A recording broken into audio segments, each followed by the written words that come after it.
And hey everyone, welcome back to our speaker series here in post-communist transition in Eastern Europe and Central Asia.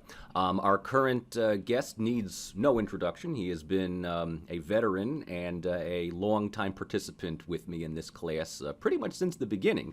Nicolai Petro is a professor of political science at the University of Rhode Island, specializing in comparative and international politics and focusing on the relationship that religious, historical, and cultural narratives play in democratic development, particularly in Russia and Ukraine. He is the author of numerous books, articles, editorials, and comments on Russia and Ukrainian civil society since 1990, including the 2004 work Crafting Democracy, How Novgorod has coped with rapid social change, which heavily influenced my own work on Serbia and even led me to reach out to him to serve as an outside reader for my own dissertation. So it is always a pleasure to have a good friend and colleague of mine back here for another hour of contemporary events happening in Russia, Ukraine, the near abroad, the former Soviet Union. Dr. Petro, welcome once again back to our studios. Welcome once again to Post-Communist Transition. Nice to see you again.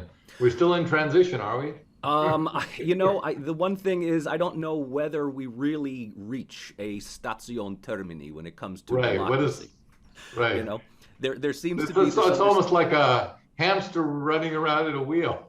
The thing is that if we can even ask that for our own country at this point, are we in transition? Everything is up in the air here. But you know what? Let's stick with that for a moment. I would like to kind of compare a little bit the United States with Russia, and as everyone here knows. The new presidential changeover was promising to bring, Russia to be held accountable. Biden was going to, in so many words, hold Putin's feet to the fire about a number of things that we allegedly allowed him to get away with under Donald Trump. I think a lot of that is more rhetorical than practical, but would you be able to comment on the current relations that are shared between the United States and Russia? Have they improved? Have they remained the same? Is it really more just sound bites for the audience? What is your take on the recent meeting between President Biden and President Putin? Well, nothing serious has happened yet. So I suspect that there's a lot of positioning going on, especially in the United States, where a lot of the agenda that the anti-Russian agenda in US foreign policy was not specifically aimed at Russia, it was specifically aimed to remove Trump. So having accomplished that, you're kind of left with a boogeyman that you have to reduce the animus of for your own constituency so that you can get back to having some kind of semblance of diplomacy. That's what was missing under the Trump presidency. There was a lot of artificial inflation of Trump's alleged ties with Russia, which then became a reason in and of itself, given the traditional hostility of the American elite toward, we thought originally communism, but now it turns out to be Russia as a nation state, not just communism. But be that as it may, that was where we were by the end of the Trump presidency. But Biden has essentially begun to shift the agenda by talking more and more publicly about the things we can do together. And that's simply a code word for acknowledging that we have to reestablish healthy diplomatic relations for the benefit of peace and security in the world. And so does this almost challenge the perceptions that the United States has of Russia? It almost seems like Biden would be going against the general narratives that still permeate most of the U.S. media about Russia being antagonistic, an enemy of U.S. foreign policy. Putin has been branded this type of, I don't know, Bond villain, this bad guy around the world here. I mean, is that really just for show? And is Biden just being the pragmatic leader that he has to be as a U.S. president, acknowledging the importance, the presence of Russia today in a multipolar world? I think it's the latter, but there are limits to what a U.S. president can do. Unless the last U.S. president to try to change the narrative on Russia was, from scratch, I should say, was Jimmy Carter. And Jimmy Carter gave a famous talk, I believe, at Notre Dame, where he spoke of the inordinate fear that we had of communism and that we needed to get beyond it. We need to just leave that behind us so that we could think rationally about our relations, the United States relations with Russia.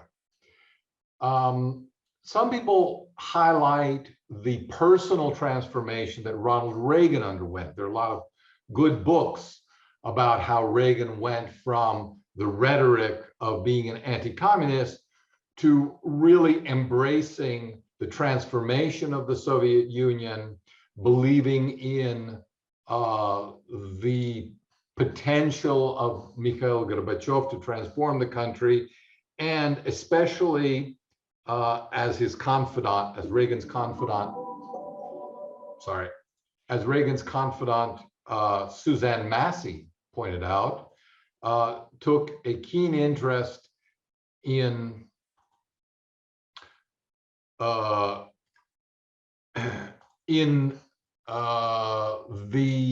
well-being of the Russian people, who he saw as very Christian, sort of like having their religious sensibilities suppressed. And this was something that, but nevertheless, their sensibilities were very much in favor of Christianity, and he saw that as a bond that Americans had with the Russian people.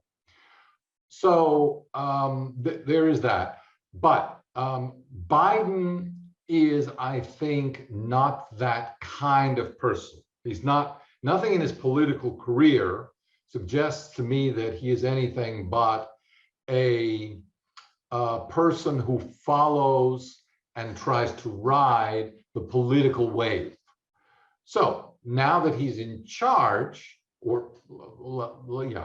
now he's in charge, but he understands that his influence over the political establishment is both temporary because of his age, and secondly, limited because of the general weakness that the presidency, that the institution of the presidency has demonstrated under Donald Trump. If Donald Trump could have gotten out from under the pressure that the intelligence community and the media created around his presidency, he would have. He simply didn't have that power. And the lesson, as Senator Charles Schumer pointed out at the beginning of the Trump presidency, is you don't counter the intelligence services. Because, as he said, they have 6 ways from Sunday for getting at you, right? In the famous interview.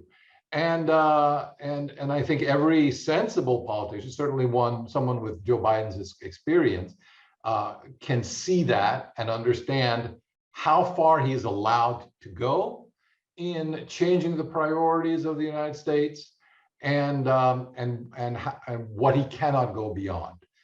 Now, this does not say anything about what he might want to do. This might actually be his inclination. I think he, in some ways, is a throwback to the Reagan generation. He is someone who has been in power that long. He's been in the most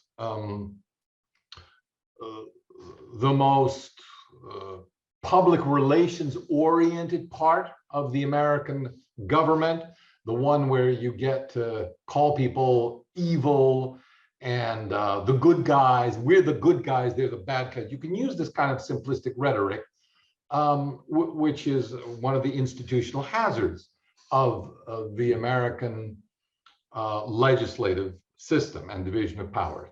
As president, he can no longer do so, so he has to bite his tongue as much as possible. And it's, as we know, proven to be a learning experience for him.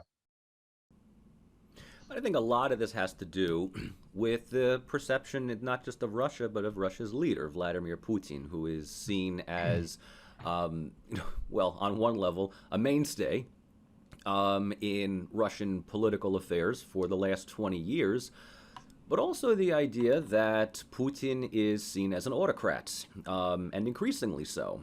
And I guess this really stems with two things. One, we can sort of wrap up our discussion of U.S. perceptions of Russia under Putin, but then focus more on Putin's leadership in the last few months and years here.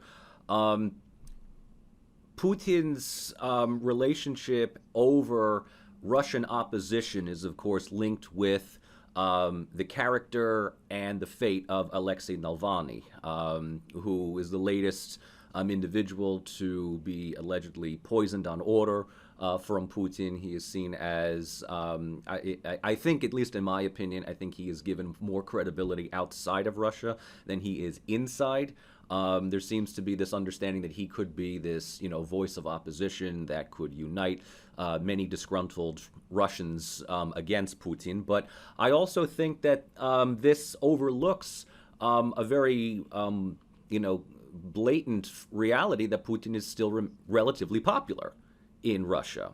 And, autocracy notwithstanding, this is, I guess, a reality that the United States has to deal with, is that Putin is going to be leading Russia for the foreseeable future. What is America's understanding of working with someone like Putin? And more to the point, where is Putin taking Russia in the next few years? Oh, well, those are two separate questions. Yes.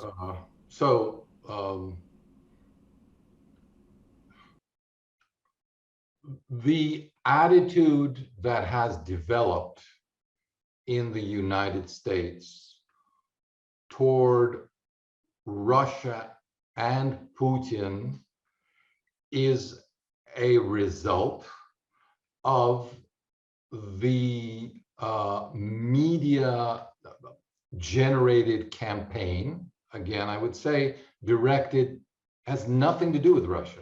It is was entirely about Donald Trump.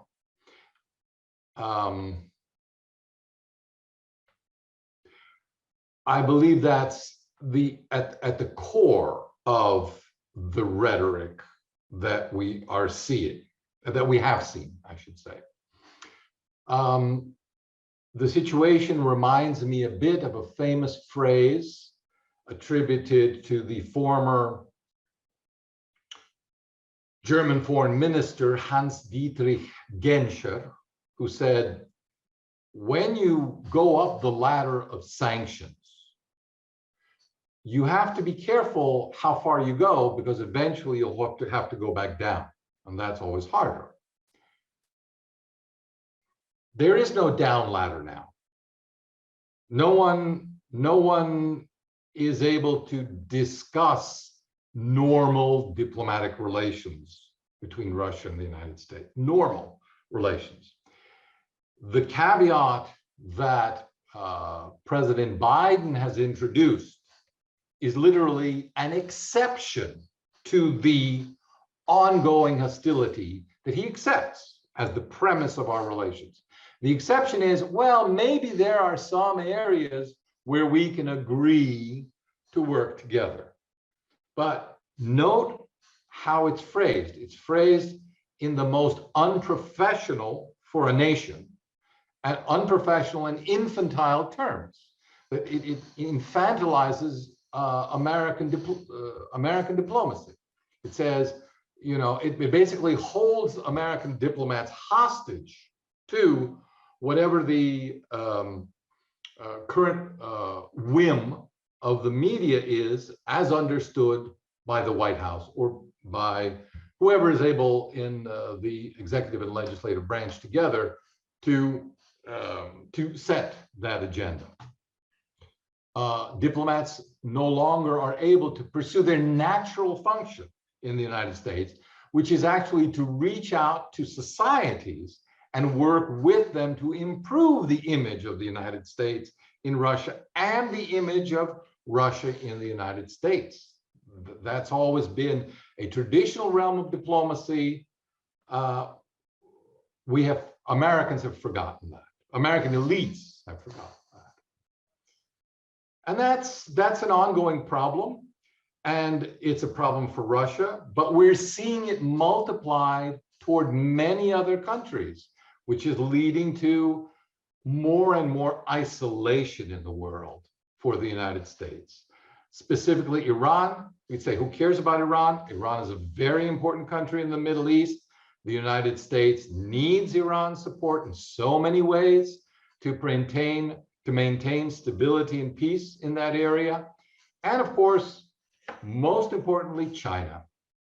Kishan Mubabani, the former Singapore ambassador to the United Nations, and not just a diplomat, but also a scholar at the National University of Singapore, writes a lot on this.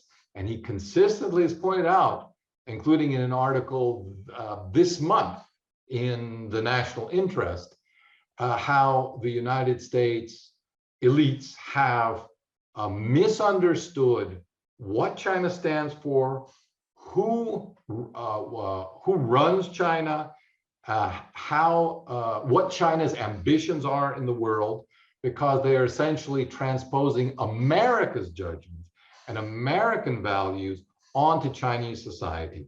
We are a society that is 300 years old. They are a society that is 4,000 years old. And in that difference lies a great chasm of wisdom between the two countries. And he says, no one is really paying attention in the United States to what Chinese society is actually like and what its ambitions are. And this is going to turn around and bite the United States severely in the future. But when that happens, or along the way, there will be a similar backlash in many other countries, including the two I mentioned, Iran and Russia, against the United States. And so with that said, I think there is a begrudging acceptance, right, that Putin is going to be a mainstay in Russian politics for the foreseeable future. When we talked last, there was this controversy of Putin somehow altering the Constitution to either make him president for life or run for president indefinitely. And I remember you had offered a sort of a detailed description of what that really means. And I was hoping that maybe you could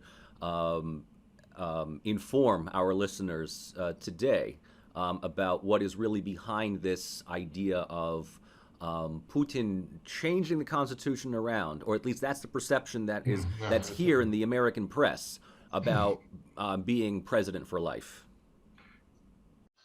As I recall, the issue was amending the wording to prevent a possible interpretation of the statute to limiting the presidency to 2 terms for life, and instead allowing it to be interpreted specifically as 2 consecutive terms. So no one can stand for election to the Russian presidency more than 2 times without leaving the political arena and then rerunning again. This is not in, well, Americans know this issue from what happened after the presidency of Franklin Delano Roosevelt, when a restriction was imposed for the first time in the United States on the number of consecutive terms that a president can run. It's not an issue at any other level in American politics. Well, actually, I suppose that would have to be decided by state and local legislation. But it's one of those issues that gets debated. Are you not, by imposing term limits, what are called term limits in the United States, denying the or preventing the people from voting the way they might want to? And that's, of course, an issue. So in Putin's case, we have to deal with the following reality. He is the country's most popular political leader.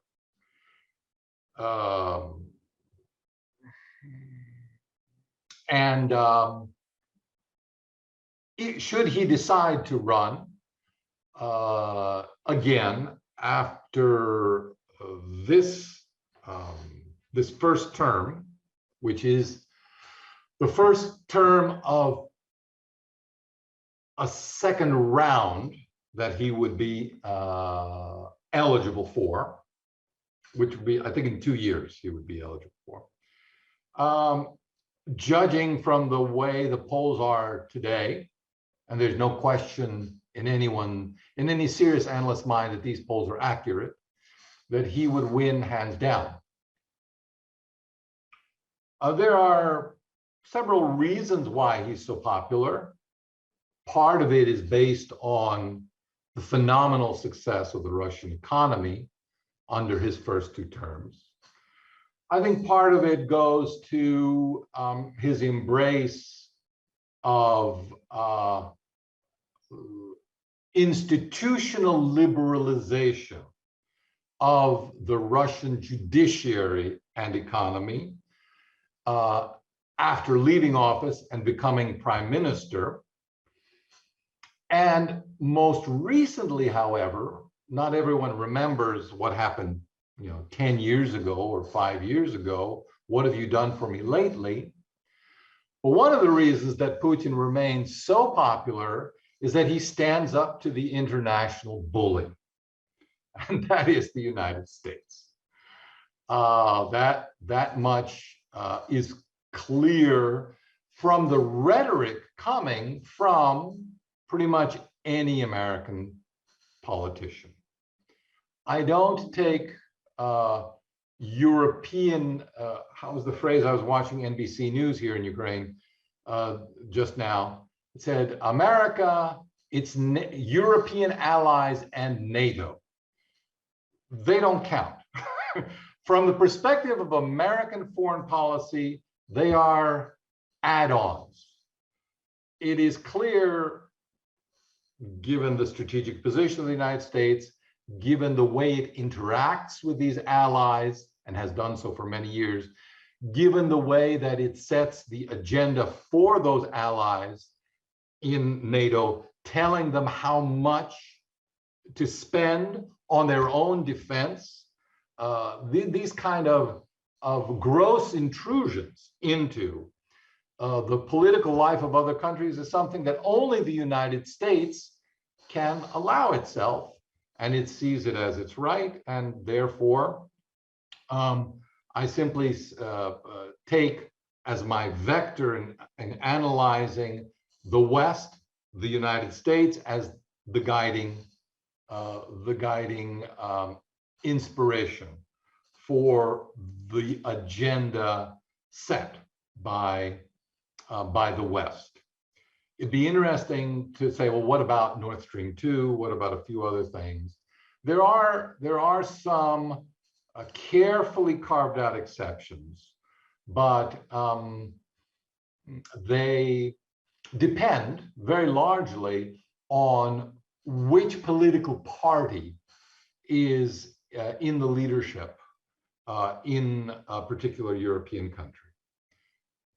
And you will find that the Christian democratic parties in Europe basically, as much as possible, toe the line of American foreign policy interests faithfully, whereas social democratic social democratic parties do so more reluctantly. Interestingly now, I follow the German politics pretty closely. My mother lives there. We visited there last week. And we have three political parties that are important in German politics, which have not been able to affect the foreign policy discourse at all because their positions are considered outside of that pro-American consensus, which has dominated for more than 50 years. And they are the Green Party, which has always rejected military alliances. They now are poised to perhaps become the second party. So the rhetoric there has changed to one of, we need to be loyal to our Western allies and criticize Russia more. That was never in their platform before, but we'll see what happens now. They have a new leadership, a new generation. The others are the left. That's the former communist and real socialist parties, not social democrats. Very popular in Eastern Germany, but they want better relations with Russia across the board. They have long-standing personal sympathies and ties in that region of the country to modern Russia, and would basically see nothing especially problematic that good neighborly relations with Russia couldn't overcome. And then there's the Alternative for Germany, which has its popular its highest popularity in southern and also Eastern Germany, which is an anti-immigrant platform, which has also taken, it doesn't have a long historical tradition, but it has taken a essentially pro-Russian position by adopting a pro-morals position. In other words, the rest of the party, they want immoral stances, like transgender, a lot of lesbian, LGBTQ issues. The Alternative for Germany appeals to a voter base that rejects these as excessively destructive of traditional German values.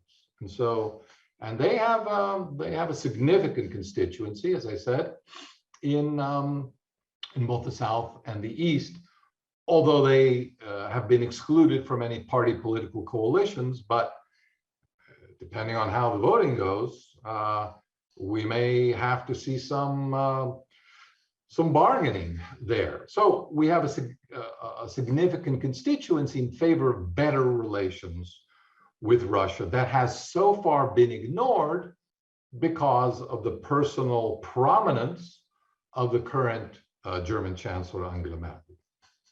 What about Ukraine? What's the position of these parties, these countries vis-a-vis Ukraine? Ukraine's sort of balancing act between East and West here. Ukraine seems to be just sort of everybody's laboratory right now, particularly between the United States and all of the connections between the Biden administration. Where is Ukraine? in all of this mess today? I think the problem is that Ukraine is not balancing between East and West, although it is split more or less 50-50 into two domestic constituencies that see themselves oriented, one toward the West, if possible, toward membership in Western organizations, specifically NATO first, and then the EU, if we get that far. And the eastern part of the country, where that approach is considered fundamentally inimical to Ukrainian interests, which would lie from their perspective, from the perspective of the eastern and southern part of the country, in, again, better ties with Russia. The government since 2014, since the Maidan Revolution, has been firmly in control of the pro-Western factions, which have systematically suppressed the political voice of the East.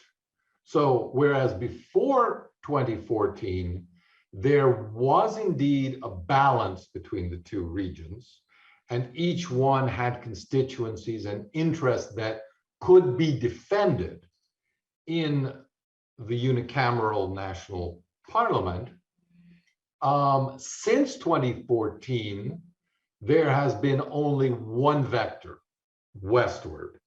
And any discussion, any political agenda, any politician that has challenged that position has been persecuted by the political authorities here. And the most prominent example is in this year, the indictment for treason of the co-founder of the second largest party in Ukraine, and the closure of the three largest national television stations, and the firing along with that of 3,000 journalists and people working for these three major channels, which has, to my knowledge,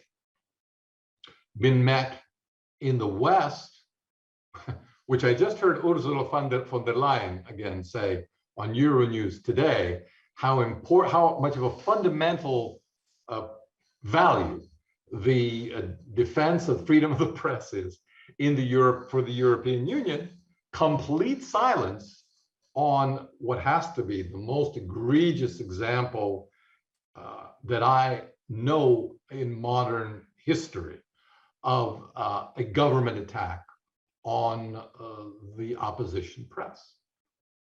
That's considered acceptable policy by the West because it serves, again, America's strategic interest, which is, sadly for Ukraine, to make sure that it remains first and foremost a thorn in Russia's side.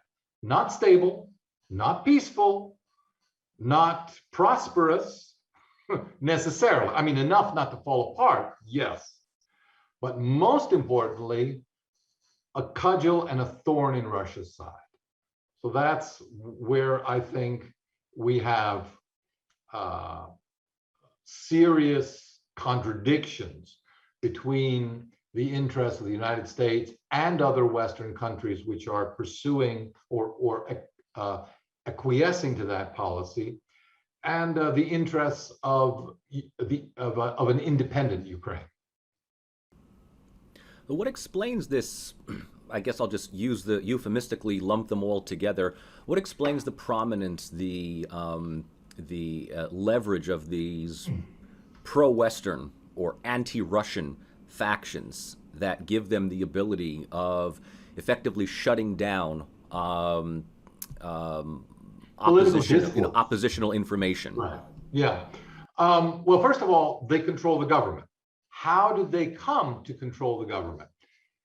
Now, it's very important. Well, it is often said that the far right, it is often pointed out that the far right does not have a large voter base in Ukraine nationally.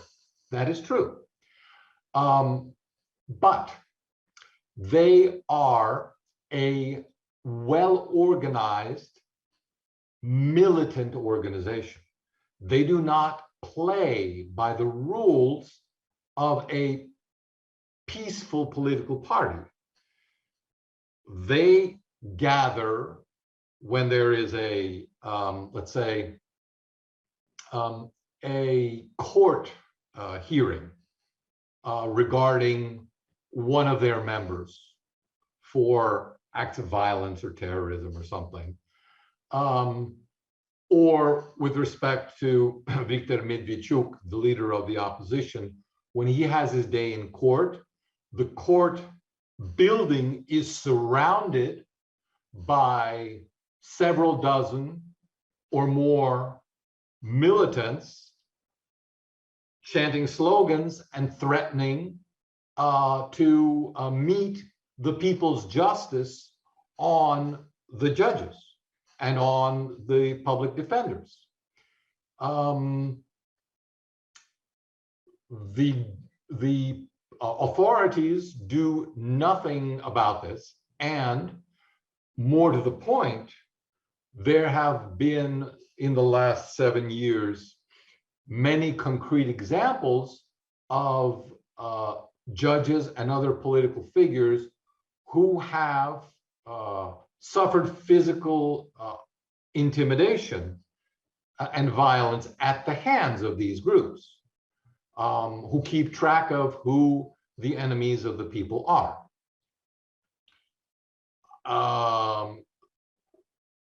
The question then arises, is this done with the support of the government now in power, including Zelensky? Or is this done because they are powerless to change it? An interesting speculative question, but one that doesn't change the essence, which is the problem for Ukrainian politics today, as I see it, is that the far right, while perhaps not being able to completely set the agenda, definitely has the power as a small but very intensely vocal and violent minority, the ability to set limits on what the government can do. And one of those limits includes no negotiations for peace in the East. That's a very clear limit. Doesn't matter what the government has signed, oblige itself to follow the Minsk Accords. From the perspective of the organizations of the far right, these accords are a betrayal of Ukrainian interest, and the only outcome that is acceptable for them is a military campaign in the East that will reconquer and reabsorb those territories and also Crimea. The unreality of that is simply ignored, because the far right lives and thrives in an environment of ideological self-delusion, I would say. It gives them their mythical status and their mythical power. They fight, they fight the unbeatable foe. They stand, to the last man against evil. And you often see elements of this very harsh and ideological rhetoric creep into the rhetoric of ministers and other senior politicians when they say, we too must stand, and they won't go into the specific details of how, but there is clearly an interaction, a conceptual interaction between the two, the common agenda for both the current government and the far right being preserving the view in the West and in Ukraine of Russia as an implacable enemy that Ukraine is destined to fight forever. Forever. And that, of course, from a geopolitical standpoint, is, I call it geopolitical suicide, because there has never been in the history of mankind a country that has thrived by making a more powerful neighbor its enemy.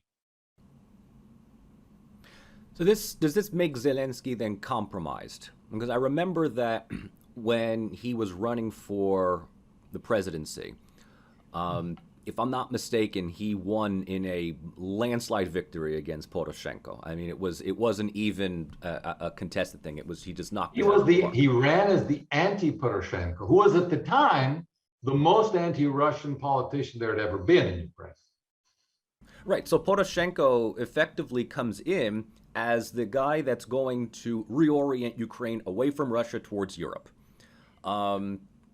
With the full understanding that the European Union is not really giving any clear signs of considering Ukraine as a member, let alone NATO. And this almost seems like the dark comedy that is Ukraine, in that those that want to reorient Russia away, or reorient the country away from Russia towards the institutions of Europe, the EU and NATO, are really banking on false promises. NATO might say this, but they're not going to raise, a security dilemma with Russia. And as far as the European Union is concerned, their official stance is Balkans first, Ukraine, Georgia down the road, but the EU has all but frozen any kind of extension talks with the Balkans. So Ukraine remains, especially Western Ukraine geographically, remains more so within the sphere of Poland and Hungary and Slovakia, but because of its country, it is outside of that gated community. And so that may have deteriorated Poroshenko's legitimacy. I mean, the fact that he ends up being seen as corrupt, inept, and replaced with someone that, my students in class know Zelensky starts out really as a television commentator. He's more of a Jon Stewart or a John Oliver more so than that. But it seems to me now that Zelensky is suffering from the same stigmas that Poroshenko is. I don't know what his popularity is now, but I know that it's tanking. I know that either it's because he is unable to establish a breakthrough with Russia, or because he just is seen as, I guess, someone not going along with the narrative of the Ukrainian far right. Does he personally want to cut a deal with Russia, try to break through the deadlock, or is he also a victim of this political peer pressure? Whenever we get to this sort of question, we start delving into areas where political scientists should fear to tread, because this is psychology. What's really going on in his mind? We do not know, and anyone who says that they know doesn't know what they're talking about. All that political scientists have a legitimate claim to analyze are statements, especially public statements, because they're meant to be declaratory and instructive to the whole world about our official position, and then actions, and then to see how the two relate or whether they diverge. So with respect to Zelensky, I believe we have seen an evolution from someone who ran on a platform of reconciliation between the Western Ukraine, pro-Western Western Ukraine, and pro-Russian Eastern and Southern Ukraine. And in addition to that, suggesting after the conflict in the East and with Crimea is resolved, that we might be able to have better relations with Russia as well. Even though Ukraine is still dedicated toward its Western vector of development, of improving its relations first and foremost with the West. But that has changed. And he has become, in the eyes of many of the same analysts who criticized Poroshenko for being excessively and emotionally irrationally emotionally anti-Russian, that Zelensky has turned into the same thing. He now uses the same rhetoric, if not worse. Now, there is a difference, at least in my opinion. Poroshenko knew what he was saying. He had a strategy. He had several layers on which he interacted with people. He had close contacts and would use the resources of pro-Russian politicians in Ukraine to accomplish his political agenda. Whereas Zelensky remains, to me, and I think to many others in Ukraine, an enigma, because when he talks, one doesn't understand what point he is getting to. He just throws out phrases that sound like meaningful sentences individually, but when you string them together, they make no coherent sense.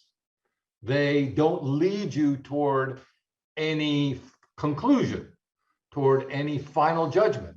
It's sort of like someone saying, are you for or against this? Well, both sides have good points of view, good arguments to make, and we need to pay serious attention to side A, but at the same time also be fully cognizant and respectful of the entirely opposite point of view. And my administration will do justice to both. He said nothing.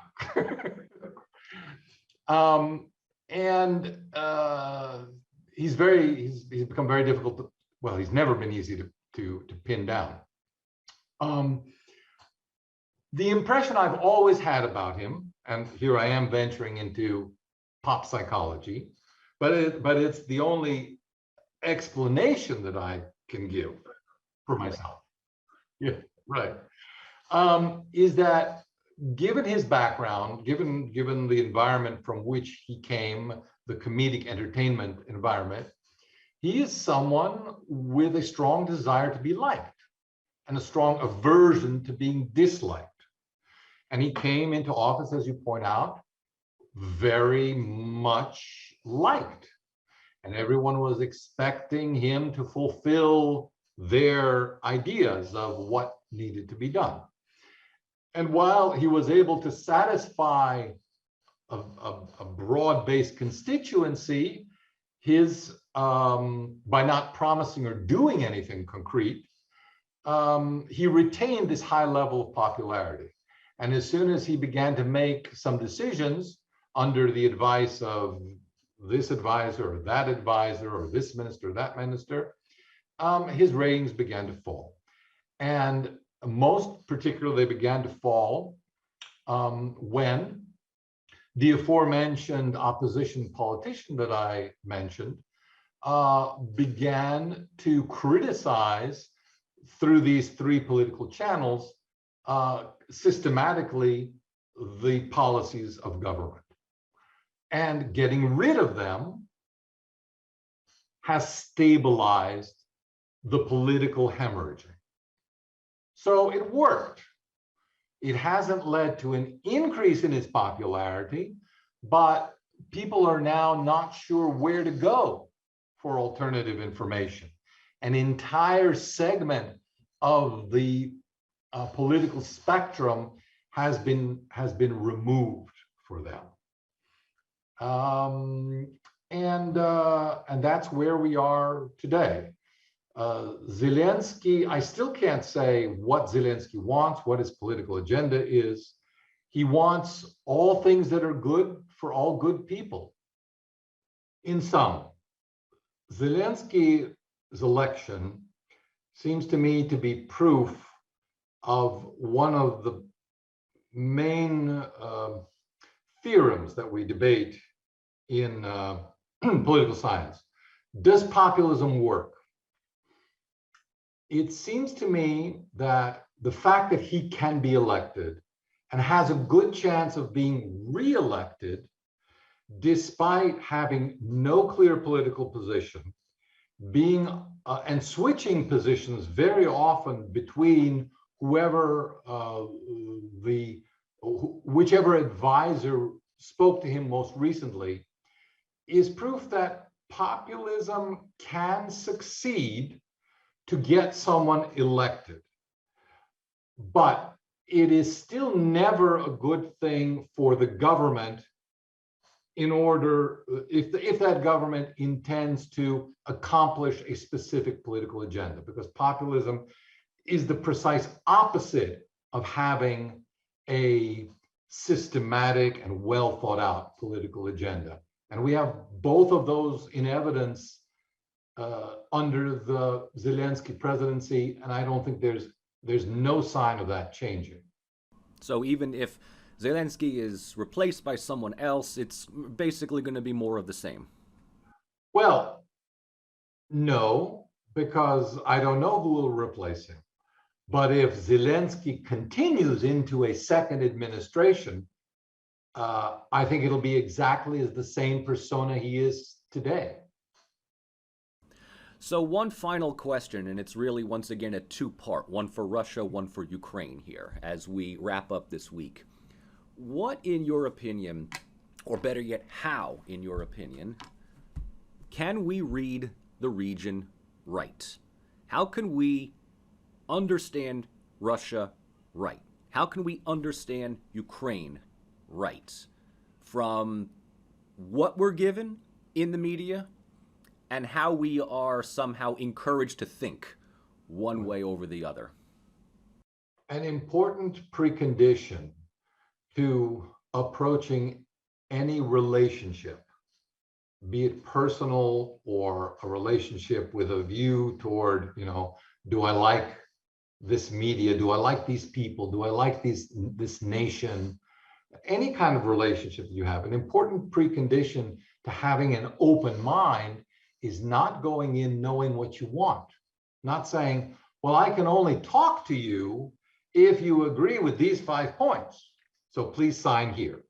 Or any kind of approach that says we can only begin to have a dialogue if you agree to my conditions, is of course the opposite of diplomacy. It's the opposite of wanting good relations. It's a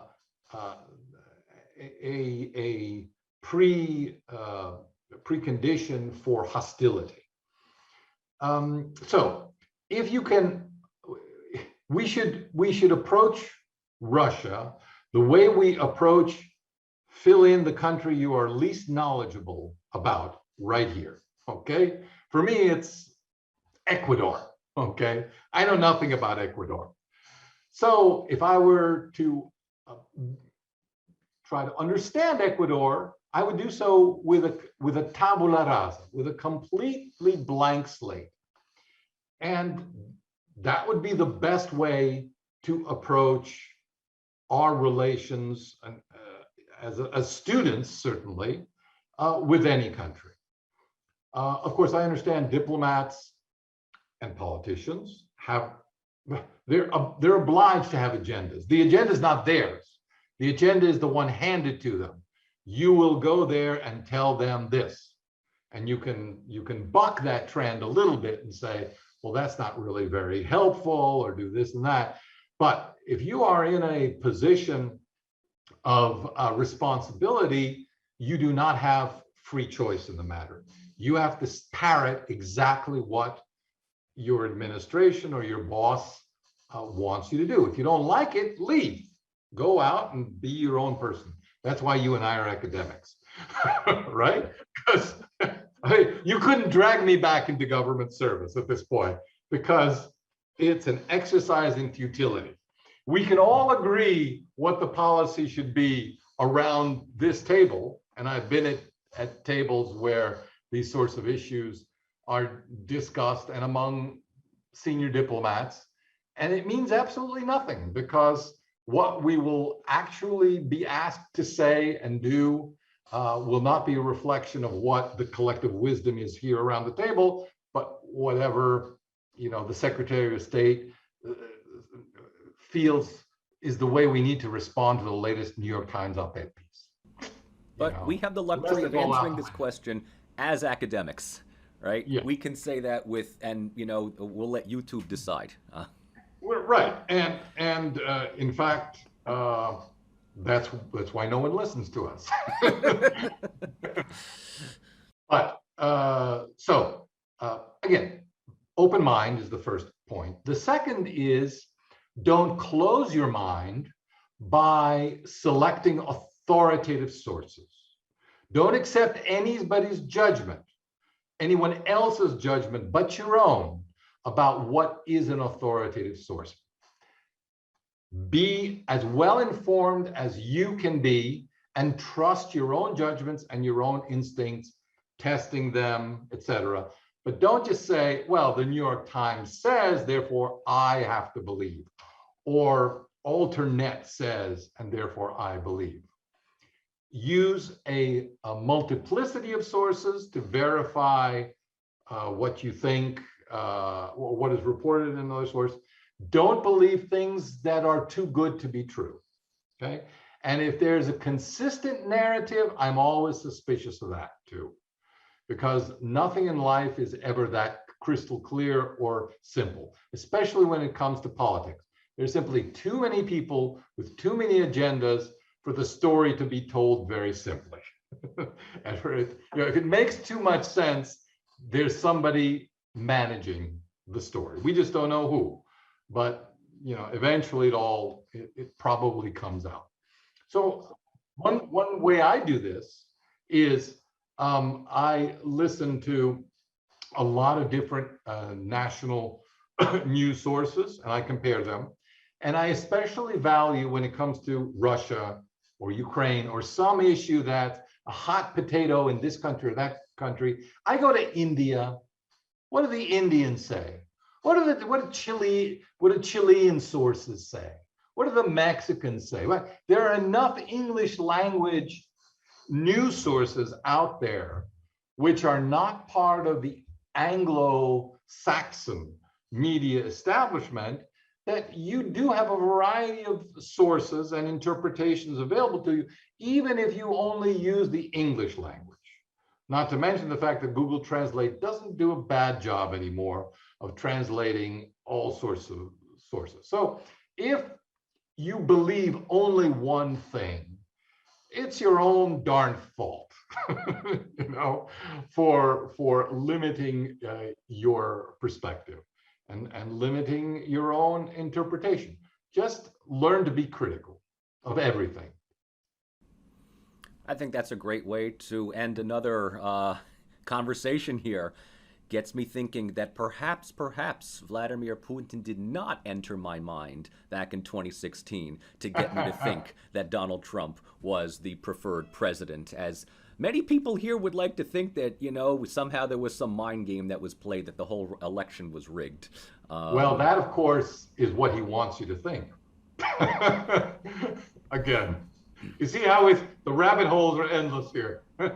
I think at one point Putin was asked about this, and he said something to the effect of, look, if we had the ability to do that, you think we would have lost the Cold War? So, yeah, Anyways, Dr. Petro, thank you once again for a rousing hour of conversation, of insights, of getting through a lot of the ambiguities of Russia and Ukraine. Always a pleasure to have you as a guest for our class, and I look forward to future conversations with you in subsequent classes and on additional projects. So just thank you all once again for taking part here. Next week, Central Asia, the last trek of our tour of the post-communist world, and we'll be sure to fill you in with new information with Dr. Lawrence Markowitz. So Dr. Petro, thank you once again for your time. Thanks, Mike. Take care.